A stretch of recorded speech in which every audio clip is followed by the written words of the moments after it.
మీ మీద దుష్ట పూజలు కానీ, చెడు పూజలు కానీ, దెయ్యాలు కానీ, దేవర్లు కానీ, గ్రహాలు కానీ, పీడలు కానీ, పిశాచులు కానీ, ఆరోగ్య బలం కానీ, ఆరోగ్యానికి చేసిన, ఇంటికి చేసిన, ఒంటికి చేసిన, పశువులకు చేసిన, గృహానికి చేసిన, రథవాహనాలకు చేసిన, రథచక్రాలకు చేసిన, వాహనాలకు చేసిన ఎటువంటి గ్రహాలనైనా పరిశీలించి ఎటువంటి శాతబడి శక్తులనైనా అరికట్టి బిగించి ముంతలో వేసి మూకుడు పెట్టి దాని ప్రయోగం చేసి కాల్చి బూర్ది చేస్తాను, మార్గం చేస్తాను.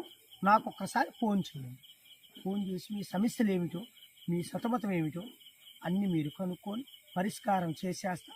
ఫోను చేసి మీరు ఎక్కడి నుంచి ఫోన్ చేసినా నేను ఎప్పుడైనా మీతో మాట్లాడి మీ దగ్గరలో అందుబాటులోనే ఉండి మీ సమస్యలు నేను పరిష్కారం చేస్తాను. నాకు ఫోన్ చేయండి.